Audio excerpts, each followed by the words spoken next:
clear for those who might have an emergency. But if someone needs to call police and having a health emergency, need to call first responders, my message would be please do so. እሺ ለቨርጂኒያ ነዋሪዎች ነው ማስጠንቀቂያ እየሰጠች ያለችው ምክንያቱም እንደምታውቁት ከባድ የሆነ ስኖው ስቶርም እየመጣ ስለሆነ ጥንቃቄ እንድናደርግ ነው። ያው ዞሮ ሜሪላንድም ዲሲም ይሄ ነገር ይመለከተዋል። በሌሎች ስቴቶችም ከባድ የሆነ ስኖው ስቶርም እየመጣ ስለሆነ ሁላችንም ጥንቃቄ እንድናደርግ ለማሳሰብ ነው። አይዞን ምንድነው ማድረግ ያለባችሁ? ምግብ ነገር በደንብ ገዛዙና በደንብ አስቀምጡ። ፍሪጃችሁ ሙሉ ይሁን። ሌላው ነገር ፓወር ባንካችሁ 100% ቻርጅ ይሁን፣ ሙሉ ይሁን። ምክንያቱም ፓወር ቢቋረጥ መብራት ቢጠፋ እሱን እንድትጠቀሙ ማለት ነው። ባትሪ ፍላሽ ላይት ይኖራችሁ ከነ ተቀያሪ ባትሪ ማለት ነው። ፍላሽ ላይት ይኖራችሁ። ሰው እንዳለ እየተዘጋጀ እየተነጋገረበት ነው ያለው። ያው በእኛ ኮሚኒቲም እየወጡ የሚናገሩ አበሾችን አይቻለሁ። በብዛት ግን አይደለም። ምን ማድረግ እንዳለብን አንዳንድ ቲፖችን ሰው እየወጣ እየሰጣ አይደለምና እንድንዘጋጅ ነው። እና በተለይ ቤታችሁ ውስጥ በቂ የሆነ የውሃ ክምችት ሊኖራችሁ ይገባል። ውሃ በደንብ ይኖራችሁ። ውሃ ሊቋረጥ ይችላል፣ ሊሰበር ይችላል፣ ምን ሊል ይችላል፣ በረዶ ሊሰራ ይችላል። ስለዚህ ውሃ ልታጡ ብትችሉ ሰርቫይቭ ለማድረግ ትልቁ ነገር ውሃ ነው አይደለ? ውሃ ቤታችሁ ውስጥ ይኖር። ሌላው ነገር ከምግብ ባሻገር እናንተ የገዛችሁት ምግብ ብዙ ረጅም ቀን አላስኬድ እንኳን ቢላችሁ ኔቨር ነው ምን ሊፈጠር እንደሚችል። አላስቆይ ቢላችሁ ፒነት በተር፣ ዳቦ፣ የሆኑ ስናኮችን የሆኑ ቀለል ያሉ ለረጅም ጊዜ ሳይበላሹ መቆየት የሚችሉ ነገሮችን ያዙ። ሌላው ነገር ሮድ ላይ አትኑ፣ መንገድ ላይ አትውጡ። በቃ በተቻለ መጠን ከወጣችሁ ግን ሌን ስትቀይሩ ራሳችሁን ጠብቁ። ብሬክ ስትይዙ ራሳችሁን ጠብቁ። ነዳጅ ስትሰጡ የምታደርጉትን ነገር በጣም ኮንሺየስ ሆናችሁ በጥንቃቄ ፎከስ አድርጋችሁ መንገዳችሁ ላይ ንዱ። በተረፈ ግን መረበሽ፣ መደናገጥ፣ ይሄ ነርቨስ መሆን፣ ስሜታዊ መሆን ምናምን አያስፈልግም። በቃ ጀስት ማድረግ ያለባችሁን በኮንፊደንስ በጥንቃቄ ማድረግ ነው። እግዚአብሔር ከናንተ ጋር ይሁን። እግዚአብሔር ከኛ ጋር ይሁን። መልካም ቀን።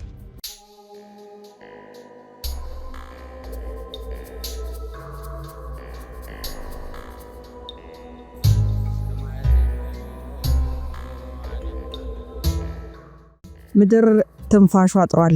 መሪዎቻችን ግን አሁን የጦርነት ዳንኪራን ይረግጣሉ። ከሚቺጋን እስከ ሜልቦርን፣ ከለንደን እስከ ቶኪዮ ሰማያዊው ፕላኔት በከባድ የስቃይ ትኩሳት በበረዶ ግርፋት እየተናወጠች ነው። ተፈጥሮ ገደቧን አልፋ ሰው ሰራሹም ዓለም በነጭ መጋረጃ እየከፈነችው ትገኛለች። በሚቺጋን አውራ ጎዳናዎች ላይ የፈሰሰው ደም ገና ሳይደርቅ 172 ሚሊዮን ሕዝብ ያቀፈችው አውስትራሊያ ባልተለመደና ዘግናኝ በረዶ ተውጣለች። የአውሮፓ ከተሞችም በጎርፍ ማዕበል እየተናጡ ነው። ዓለም በታሪኳ አይታው የማታውቀውን የተፈጥሮ መቅሰፍት እየተጋፈጠች ባለችበት በዚህች አሳዛኝ ቅስፈት የዓለም መሪዎች ግን አይናቸው የታወረው በበረዶ ሳይሆን በስልጣን ጠም ነው። ምድር ከጥፋት ለመታደግ ከመተባበር ይልቅ በመቃብሯ ላይ ለመንገስ የጦርነት ከበሮ እየመቱ ነው።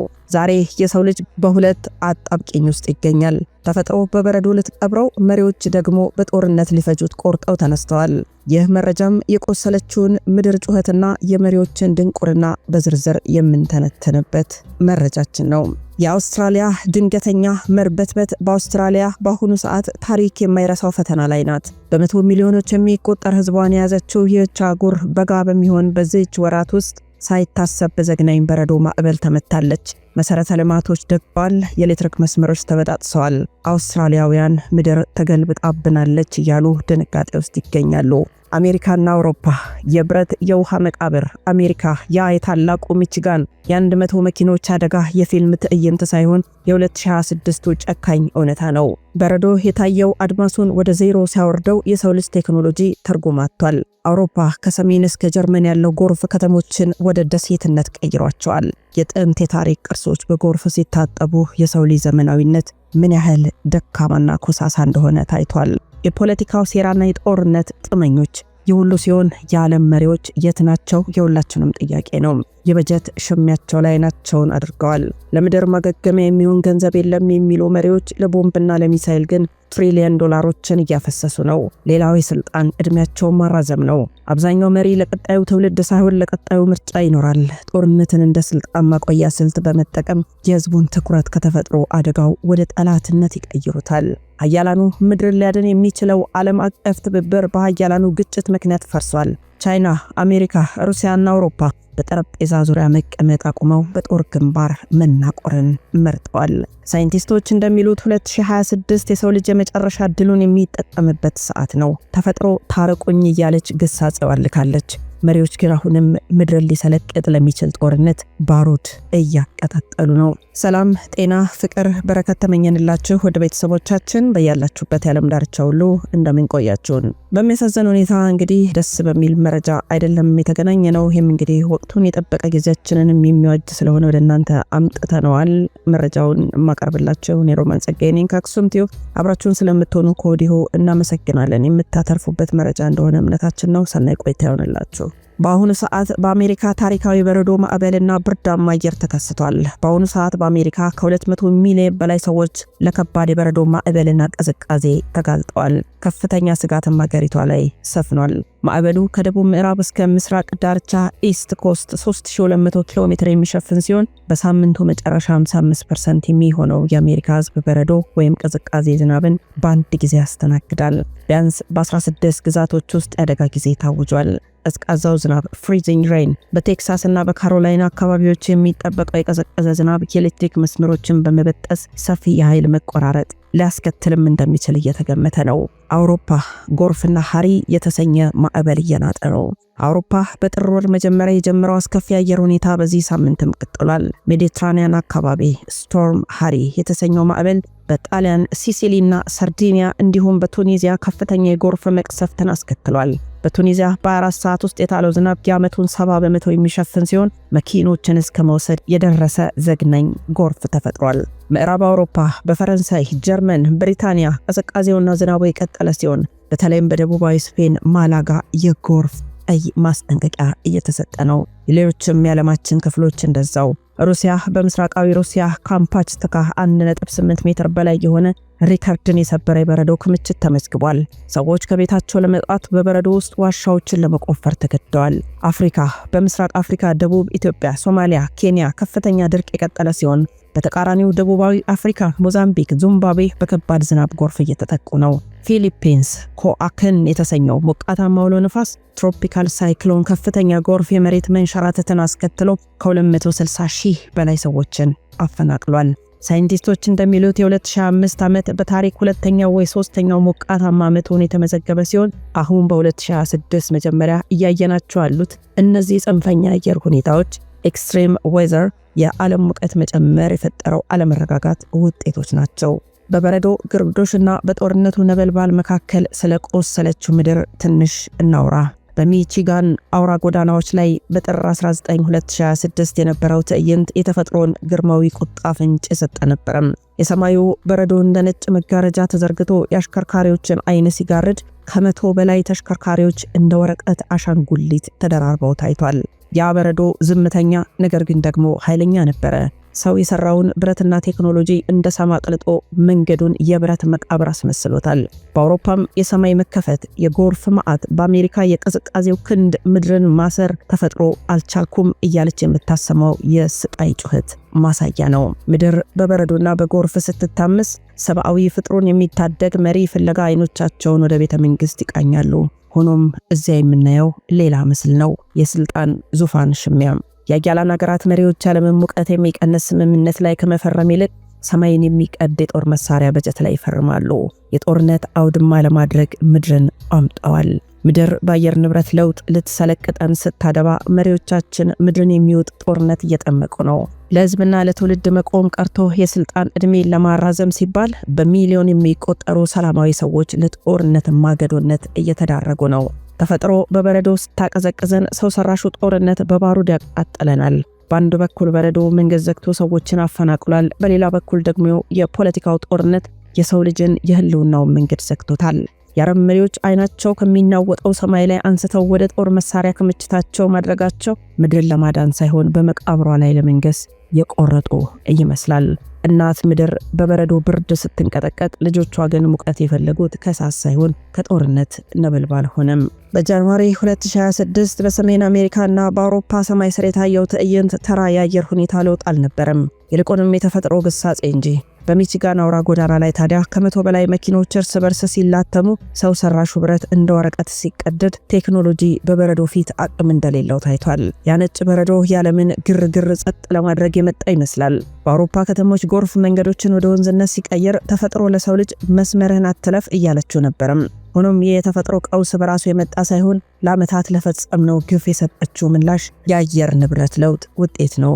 በአንድ በኩል ህዝብ በበረዶ በጎርፍ ሲፈናቀል፣ በሌላ በኩል በዓለም ዙሪያ የሚገኙ ፖለቲካ መሪዎች ትኩረታቸውን ሌላ ቦታ ነው። ዓለምን ሊያጠፋ የሚችል የኒውክሌር የጠፈር ጦርነት ዝግጅት፣ በዲፕሎማሲ ስም የሚደረግ የሴራ ትብትብ የቤተ መንግስታቱ ዋነኛ አጀንዳ ሆኗል።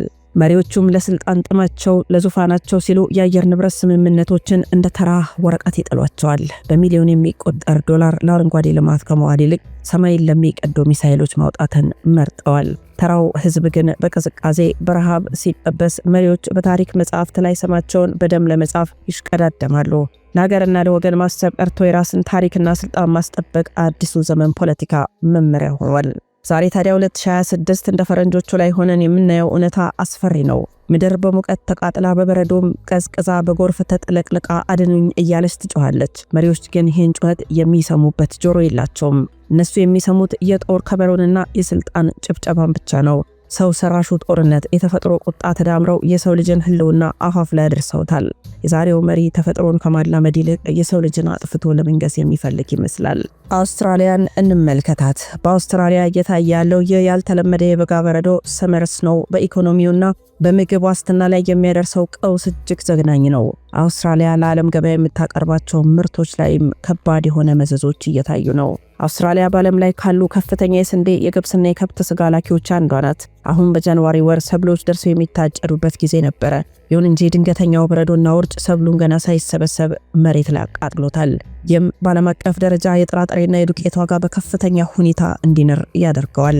ለከፍተኛ ሙቀት ተስማምተው የሚኖሩ የአውስትራሊያ ከብቶችም ይህንን ድንገተኛ ጽኑ ቅዝቃዜ መቋቋም ባለመቻላቸው በሺዎች የሚቆጠሩት እያለቁ ነው። ይህም የስጋና የወተት ተዋጽኦ ምርት ላይ ትልቅ ክፍተት ይፈጠራል። አውስትራሊያ ለቻይና፣ ለደቡብ ምስራቅ እስያ፣ መካከለኛው ምስራቅ የምግብ ዋስትና ዋነኛ መሰረት ናት። ኤክስፖርት ግን ይቋረጣል ተብሎ ተሰግቷል። አገሪቷ የራሷን ህዝብ ለመመገብ ስትል ምርት ወደ ውጭ መላክ ልታቆም ትችላለች። ይህ ደግሞ በዓለም ዙሪያ የምግብ እጥረትና ረሃብን ሊቀሰቀስ ይችላል። ሌላው የዋጋ ግሽበት ነው። በበረዶ ምክንያት መጓጓዣዎች በመዘጋታቸውና ምርት በመውደሙ በአውስትራሊያ ሱፐርማርኬቶች ውስጥ የአትክልትና ፍራፍሬ ዋጋ በአንድ ሌሊት በ3 እና 4 እጥፍ ጨምሯል። የኤሌክትሪክ ፍላጎትም እንደዛው። አውስትራሊያ በበጋ ወቅት ኤሌክትሪክ የምትጠቀመው ለቅዝቃዜ ነበረ፣ ኤር ኮንዲሽኒንግ። አሁን ግን በድንገት ቤቶችን ለማሞቅ ሂቲንግ ከፍተኛ የኃይል ፍላጎት በመፈጠሩ የኃይል አቅርቦቱ ተጨናንቆ ሰፊ ኤሌክትሪክ መቆራረጥ እየተከሰተባት ነው። መሰረተ ልማቷም ፈራርሷል። ለሙቀት ተብለው የተሰሩ መንገዶች፣ የውሃ ቧንቧዎች በበረዶ ግፊት እየፈነዱ በመሆናቸው ለጥገና ቢሊዮን ዶላሮችን ይጠይቃታል። ይህ የአውስትራሊያና መላው ዓለም ክስተት የሚያስተምረን አንድ ትልቅ እውነት አለ። ተፈጥሮ ድንበር የላትም። ጦርነት የሚጠምቁ ሀያላን ሀገራት በሰሜን አሜሪካና በአውሮፓ ሆነው የሚያደርጉትን ሴራ ውጤቱ በደቡብ ንፍቀ ክበብ አውስትራሊያም እንዲህ አይነት መቅሰፍት ሆኖ ይፈነዳል። ሳይንቲስቶቹ እንደሚሉት አውስትራሊያ በዚህ ሳምንት ያሳየችው ክስተት የአየር ንብረት ስርዓት መፈራረስ ይሉታል። ሲስተሚክ ክላይሜት ኮላፕስ የመጀመሪያው ምዕራፍ ነው። መሪዎች አሁንም በጦርነት አጀንዳ ላይ ተጠምደው የሰው ልጅን የዕለት ጉርስ የሚሆነውን ግብርና ችላ ብለው ትውልዱን ለከፋ ረሃብ አሳልፈው እየሰጡ ነው። ይህ በአውሮፓ በአሜሪካና በአውስትራሊያ እየታየ ያለ የተፈጥሮ መዛባት በቀጥታም ሆነ በተዘዋዋሪ በኢትዮጵያና በምስራቅ አፍሪካ ላይም የሚያሳድረው ተጽዕኖ እጅግ አሳሳቢ ነው። አውስትራሊያ ውስጥ የታየው ያልተለመደ ቅዝቃዜ በህንድ ውቅያኖስ ላይ የሚፈጥረውን የንፋስና የሙቀት ስርጭት ኢንዲያን ኦሽን ዲፖል ያዛባዋል። ውጤቱም ይህ መዛባት በኢትዮጵያና በጎረቤት ሀገራት ኬንያና ሶማሊያ ላይ የሚመጣውን የዝናብ መጠን ይቀንሰዋል። ሰሜናዊ ንፍቀ ክበብ በረዶ ሲታፈን እኛ ጋር ደግሞ ከባድ ድርቅ ሊከሰት እንደሚችል ሳይንቲስቶች እያስጠነቀቁ ነው። ኢትዮጵያ ከፍተኛ መጠን ያለው ስንዴና የምግብ ዘይት ከውጭ ታስገባለች። አውስትራሊያና አሜሪካ በበረዶ ማዕበል ምክንያት ምርታቸው ሲወድም ወደ ኢትዮጵያ የሚመጣው እህል ይቀንሳል ማለት ነው። ከዛም የዋጋ ግሽበት ይከተላል። በአውሮፓና በአሜሪካ ባለው ጦርነት ምክንያት የነዳጅ ዋጋ ሲጨምር፣ በበረዶ ምክንያት ደግሞ የምግብ ምርት ሲቀንስ፣ በሀገራችን ገበያ ላይ ኑሮ ውድነቱ ለተራው ህዝብ የማይቀመስ ይሆናል።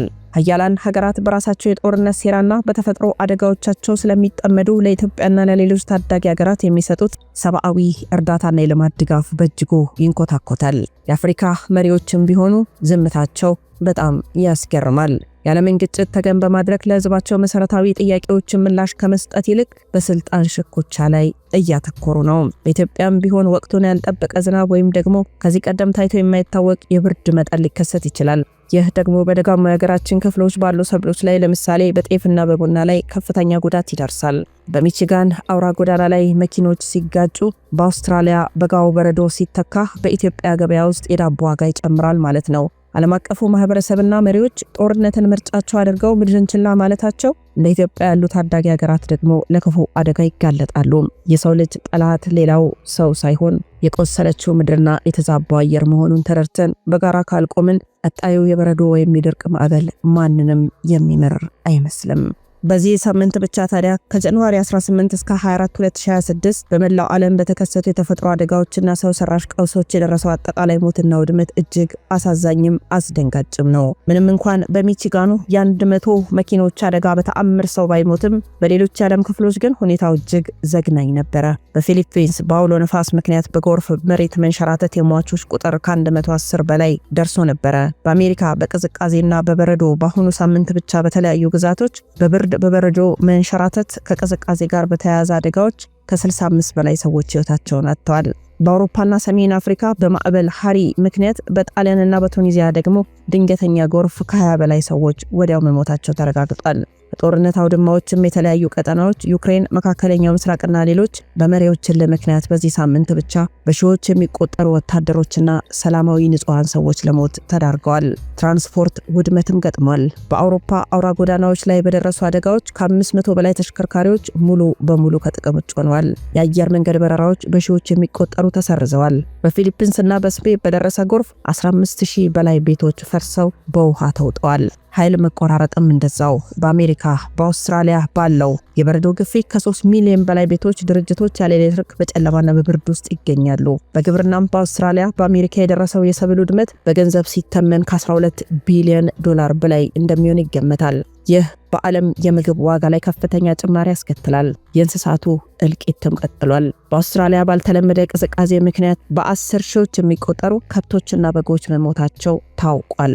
ከቆሳዊ ውድመቱ በላይ በሚሊዮን የሚቆጠሩ ሰዎች በስጋትና በጭንቀት ውስጥ ናቸው። በተለይ ህፃናትና አረጋውያን ለከፋ የጤና እክልና ለቤት አልባነት ተዳርገዋል። የሳምንት ለሰው ልጅ ትልቅ ትምህርት የሰጠበት ነው። ተፈጥሮ በበረዶና በጎርፍ የቢሊዮን ዶላሮች ንብረትን የብዙዎችን ህይወት ስትቀጥፍ፣ መሪዎች ግን አሁንም ለጥፋት የሚሆን የጦር መሳሪያ በማምረት ላይ ናቸው። የሰው ልጅ በሁለት እሳት፣ በተፈጥሮ ቁጣና በሰው ሰራሽ ጦርነት መካከል ተከቦ የሚገኝ ታሪክ ምዕራፍ ላይ እንገኛለን።